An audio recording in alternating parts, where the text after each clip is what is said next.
tout le monde, j'espère que vous allez bien. Aujourd'hui on se retrouve dans une nouvelle vidéo. Alors aujourd'hui on va parler d'un book haul puisque ça fait jusqu'à décembre, je crois que le dernier il date. Ça craint. Oui voilà, il y avait d'autres mots, je vous ai pas présenté. Bon aussi en même temps, je pensais que mes dernières lectures étaient plus importantes de vous parler concrètement de qu'est-ce que j'avais lu et d'avoir un avis plus concret que juste de présenter les livres que j'ai achetés.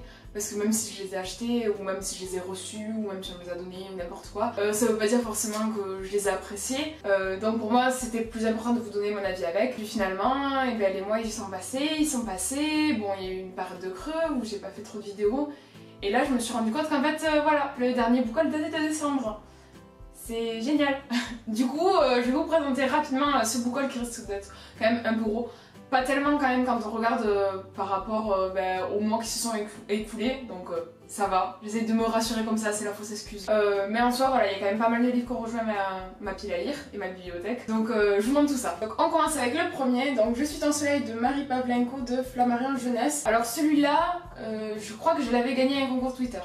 Je suis même pas sûre, voilà, c'est... je ne sais pas. La plupart des livres c'est comme ça. En tout cas je vous conseille de souvent tenter votre chance sur les concours Twitter, Instagram, etc. Parce que parfois on peut avoir de belles surprises, surtout au niveau des livres. Donc n'hésitez pas parce que franchement ça fait quand même pas mal de fois que je gagne. Faut pas se dire oh j'ai pas de chance, gna. Si, tout le monde en a une. Et il faut croire en soi et puis ça fait toujours plaisir de recevoir un livre qu'on n'attendait pas. Donc j'ai reçu ce livre et franchement c'était une superbe révélation. Je l'ai trouvé vraiment génial, il m'a fait mourir de rire. J'ai trouvé un peu l'ambiance un peu Aurélie la Flamme. Voilà, j'ai beaucoup apprécié ce livre. Ça parle d'une jeune fille qui, voilà, sa mère est un peu spéciale, elle est adolescente, elle tombe amoureuse, il lui arrive plein de trucs et c'est juste génial à mourir de rire, elle est maladroite, elle fait toujours des gaffes, enfin c'était juste génial, c'était vraiment un livre feel good, bonne humeur quoi. Donc c'était vraiment génial, et moi j'ai beaucoup apprécié, donc si vous aimez ce genre de livre, je vous le conseille vivement. En second, il y a Illuminae d'Ossie Alexander, le tome 1 de Amy Kaufman et Jay Christophe chez Casterman. Ce livre, c'est de la bombe. Voilà, il faut le lire si vous aimez la science-fiction, si vous aimez le young adulte, vraiment c'est juste une pépite, voilà, il est extraordinaire. Donc j'en avais fait une chronique et aussi une vidéo, donc je vous les mets en barre d'infos pour avoir un avis plus complet, mais il est juste génial, foncez. En plus il a vraiment une écriture un peu spéciale avec une mise en page, avec plein de dossiers, etc. C'est pas vraiment un livre à proprement dit où il y a les livres, les descriptions, etc. Non, là on a comme un dossier exactement et on a tout plein de pages, il décrit des vidéos, il y a tout un tas de... la mise en page est vraiment spéciale et j'ai adoré, ça plonge encore plus dans l'univers, on se prend encore plus enquêteur de qu'est-ce qui s'est passé, comment ça s'est passé, etc. J'ai vu que le tome 2 était sorti, en plus la couverture est juste magnifique dans la même ambiance que celle-là. Il me le faut, voilà, mais il est juste génial. Mais je me dis... essayons de retarder un petit peu parce que bon, le tome 3, tu sais pas quand est-ce qu'il sort, voilà, hein, faudrait peut-être y aller mollo, t'as déjà attendu assez de temps, donc bon, en même temps, voilà, c'est assez compliqué dans ma tête, il se passe quelque chose, voilà, c'est un peu tout brouillon, mais voilà, ce livre est à lire, c'est tout ce que j'ai à dire. Après, on enchaîne avec La mémoire de Babel, le tome 3 de La passe miroir de Christelle Davos chez Gallimard Jeunesse. Et aussi, un énorme coup de cœur. Il faut que vous lisiez cette saga. Comment vous ne pouvez pas lire cette saga? Alors si déjà vous n'avez pas été convaincu par Build Up, qu'est-ce que je peux faire pour vous? Voilà, non, je ne peux rien faire. Ce livre c'est de la pure tuerie, c'est le tome 3. Le tome 3 est encore un cran au-dessus par rapport au tome 2 et 1. Voilà, c'est juste génial quoi. Si vous aimez la fantasy, fantastique, foncez, qu'est-ce que vous attendez? C'est vraiment un livre génial. En plus en classant jeunesse, mais il est quand même plus adulte que jeunesse. Voilà, si vous aimez plus quelque chose de mature plutôt que les fantaisies vues et déjà revues, si vous voulez quelque chose de complètement original qui a jamais été fait, mais foncez parce que voilà, c'est vraiment le renouveau de la fantasy fantastique et moi je peux que vous le conseiller parce qu'il est juste extraordinaire. Et après j'ai lu le texte du film Les Animaux Fantastiques de J.K. Rowling, donc c'est le texte qui a été adapté du film. Donc en gros c'est que le script, hein, c'est pas un roman proprement dit, et la couverture est juste magnifique. Et je remercie beaucoup Marie, c'est une de mes amies qui me l'a offert. Il est juste magnifique, merci. Et en plus il est génial, franchement, je pensais pas qu'un script allait autant me plonger dans l'univers, et pourtant si. Et du coup ça m'a donné encore plus envie d'aller voir le film. Donc voilà, si vous êtes vraiment fan de l'univers Harry Potter, oui. Après je pense que ça reste quand même un script, donc ça reste voilà, pas vraiment une des histoires à part, etc. Si vous voulez vraiment lire par exemple l'histoire des animaux fantastiques, il existe voilà, les contes de Bidal le Bard ou autre genre où les animaux fantastiques a déjà en poche, où là ce sera vraiment en version roman. Voilà, faut pas attendre la même chose du roman que du script, c'est deux choses complètement différentes, surtout que par rapport au livre, ça reste moins complet parce que quand on adapte un film, forcément, il y a des scènes qui sont coupées, on ne peut pas tout rajouter, etc. Donc si vous voulez vraiment l'histoire complète, je vous conseille du truc. Mais si vous êtes vraiment fan, oui, je vous le conseille forcément. Après, j'ai reçu Soleanne de Muriel, je vais éviter de prononcer son nom de famille parce que je risque de l'écorcher, de chez Didier Jeunesse. Donc lui, je l'ai reçu en épreuve non corrigée. Je sais même plus pourquoi je l'ai reçu en épreuve. Soleanne. Bah, je l'ai bien aimé, mais sans plus, il y avait des choses qui m'ont gêné. Voilà, bon, après, ça restait une bonne lecture, de la fantasy, etc. Mais des choses qui m'ont un peu gêné. En soi, il était bien. Voilà, j'ai rien à dire. J'ai fait une chronique sur le blog, donc n'hésitez pas à aller le voir si vous voulez en savoir plus. Après, j'ai lu Morado de Dominique Faulkner chez Un Volume Roman. Donc voilà, toujours avec leur magnifique couverture, j'ai bien aimé, c'était plutôt pas mal. Après il y a quelques trucs qui m'ont gêné, certaines choses on comprenait pas vraiment. Après je trouvais que c'était un sujet très actuel, ça parle du coup des migrants espagnols qui essayent de passer la frontière américaine. Je trouvais que ça tombait vraiment pile poil parce que c'était au moment de l'élection de Trump, c'est important de lire ça et j'ai plutôt bien aimé en soi. Voilà, c'était pas les lectures du siècle, il y a quelques petits trucs mais en soi il était plutôt pas mal. En plus il est vachement court, il fait quoi, 200 pages même pas, une centaine de pages, ça se lit hyper rapidement, en moins d'une heure et demie, grand maximum, c'est lu. Et encore un coup de cœur avec Ce qui nous oppose de Nina Frey, donc c'est auto-édité, un gros coup de cœur, il est juste génial, c'est l'histoire de Max et Tina, il leur arrive plein de choses, ils sont très opposés tous les deux. Et pourtant, quand ils sont ensemble, c'est juste magnifique. C'est de la romance, dans le sujet aussi actuel. Et voilà, c'est une romance magnifique. Donc avec le canapé des Indiens, on en avait fait une lecture commune. Donc n'hésitez pas à aller revoir le live et mon avis en chronique et aussi en vidéo. N'hésitez pas à aller le voir si vous voulez en savoir plus, mais vraiment je vous le conseille 1000 fois. Si vous voulez vraiment lire un auto-édité, etc., qui ait une valeur sûre, Nina Frey, Ce qui nous oppose. C'est juste génial. Et ensuite, j'ai lu Zombie Party de Jenna Showalter. Pourquoi je dis j'ai lu à chaque fois? Franchement, je vous présente des livres que j'ai achetés, c'est pas forcément que je les ai lus, hein, on soit d'accord. Mais bon, je les ai quasiment tous lus, la plupart. Là, c'est Zombie Party de Jenna Showalter, le tome 4 de Chroniques de Zombieland. Voilà, si vous connaissez pas mon amour pour cette série, allez voir cette vidéo. Cette histoire est juste magnifique, le 4e tome est juste à pleurer, il est juste magnifique, extraordinaire, j'ai adoré, voilà, comme d'habitude. Cette série est vraiment géniale. Si vous aimez les zombies, que vous voulez aussi, mais que ce soit pas trop gore dans un sens, même s'il y a quand même un peu de violence, il y a quand même la romance par-dessus, c'est génial, c'est fait par les abdos, voilà. Il se passe plein de trucs, toujours des rebondissements, et ça c'est juste génial, c'est incroyable, c'est hyper explosif, les personnages sont juste à tomber, tellement ils sont géniaux et très bien construits. Vous aimez les zombies ou que vous voulez en découvrir une, je vous conseille celui-là parce qu'il est vraiment chouette. Il aborde un angle un petit peu différent par rapport aux zombies de d'habitude. C'est plutôt pas mal, moi je vous la conseille 1000 fois, comme d'habitude. Après, Brooklyn Paradis de la saison 2 de Chris Simon. Donc celui-là aussi c'est la suite du tome 1. Logique. Bien aimé, aussi c'était pas mal. Je t'invite à aller voir ma chronique, donc ça suit la même histoire et du coup je vais pas spoiler en racontant la suite. On soit d'accord, c'est normal. Quoique, j'aime bien spoiler quand même parfois. Mais ouais, c'était plutôt pas mal, j'ai bien aimé, c'était la suite. Ça donne vraiment envie de découvrir le tome 3 pour en savoir un peu plus de qu'est-ce qui va se passer. En plus il est vraiment court, il fait 120 pages, 140 à peu près. Si vous avez besoin d'une lecture un peu détente, un peu rigolote et que vous n'avez pas envie de vous prendre la tête, c'est pas mal. Après j'ai reçu par la maison d'édition Le Monde des Lianeurs, le chapitre 1, enfin le tome 1, de Lia Worrell. Alors c'est de la maison d'édition Bliss. Celui-là par contre j'ai pas aimé, ça a été vraiment pas une déception parce que je n'attendais pas, je n'avais pas des attentes super hautes par rapport à ce livre.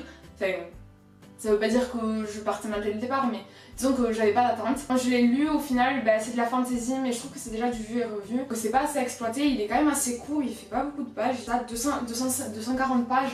240 pages pour de la fantasy, ça reste quand même court, tout pour mettre en place un univers, etc.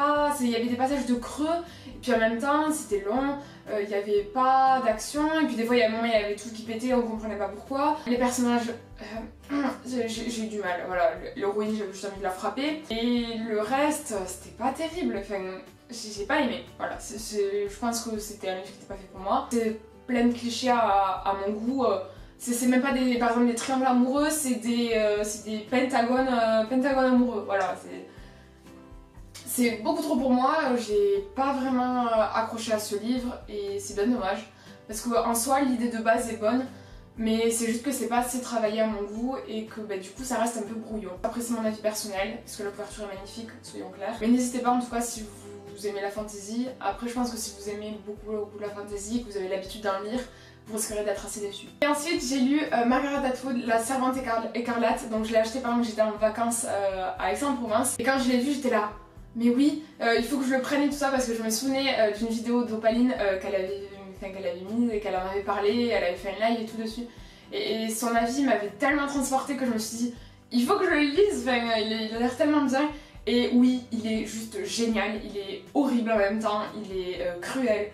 Mais il est tellement incroyable et il fait poser des questions. C'est pas un livre voilà, qui va nous parler d'un sujet et puis finalement on va l'oublier. Non, non, c'est un livre qui reste vraiment marqué à tout jamais dans notre esprit.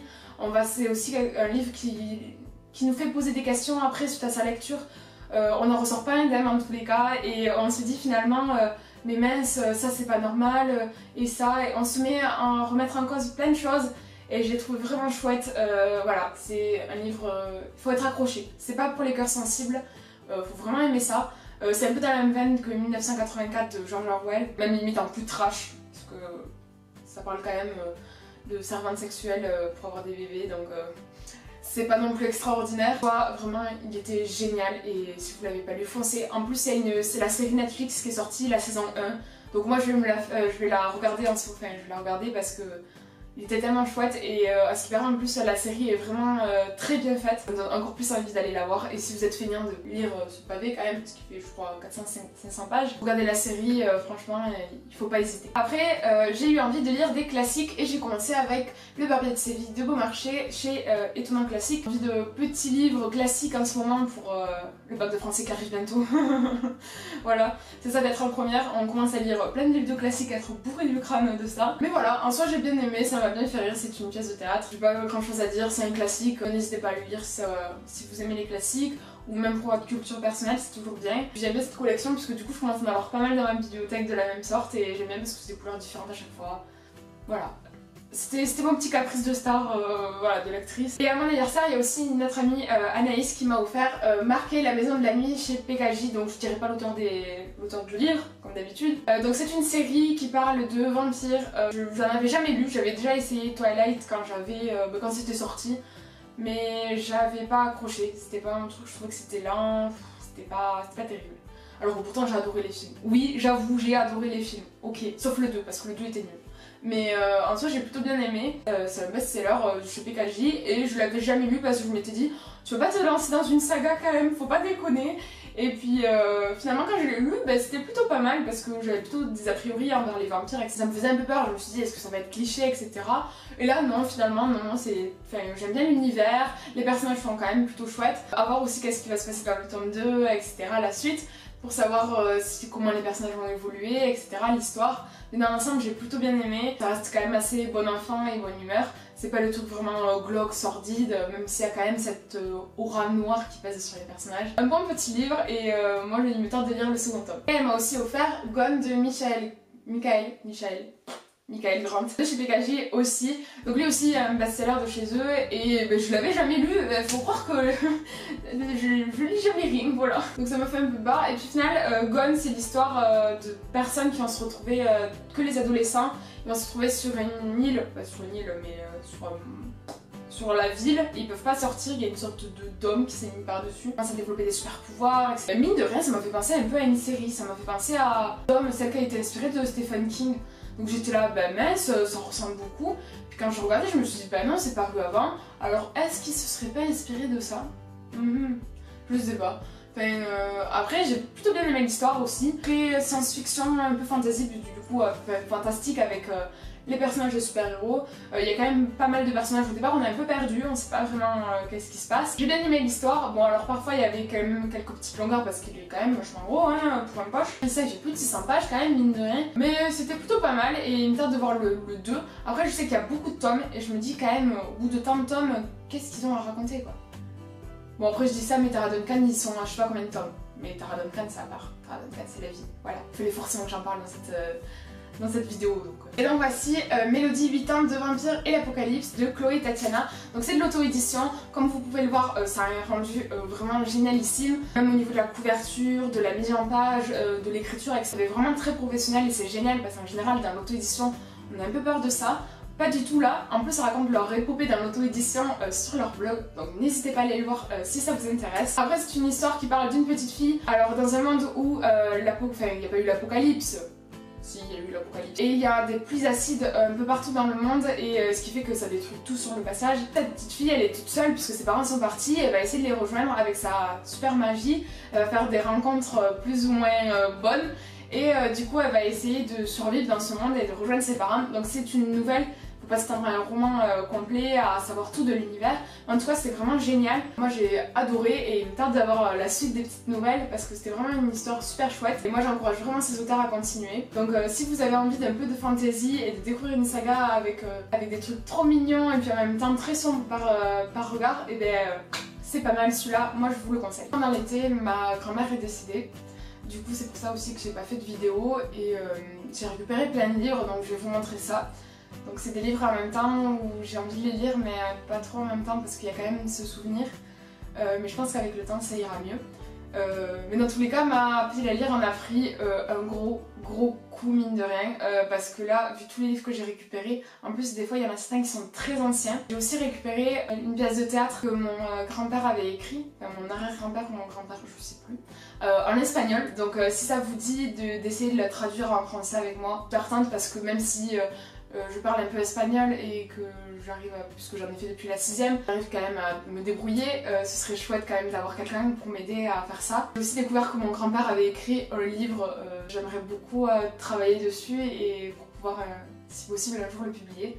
Ce serait vraiment génial. Après c'est des projets que j'ai dans ma tête mais pour l'instant qui se concrétisent pas assez puisque du coup j'ai des millions de choses à faire en ce moment et des millions de projets qui se préparent. Il y a plein de choses et du coup je vous montre ça, la pile à lire, du coup le coup qu'elle a pris parce que là c'est une catastrophe, voilà. Pourquoi j'ai accepté de prendre autant de livres? Pourquoi? Enfin je vous montre tout ça. Voilà l'étendue des dégâts, donc là il y en a plein. Il y a encore une rangée derrière.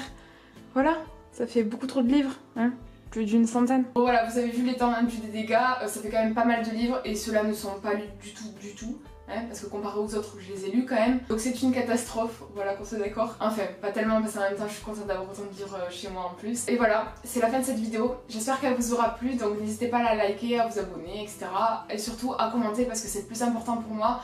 Le plus important c'est le partage et c'est vraiment ça qui m'intéresse le plus parce qu'à la limite les likes et les vues je m'en fiche un peu, c'est plus les commentaires. N'hésitez pas à me dire voilà quels sont vos nouveaux livres, si vous en avez lu de ceux que je vous ai présentés, quels ont été vos avis, enfin bref tout et n'importe quoi dans tous les cas. Et voilà, moi je vous dis à une prochaine vidéo, bye.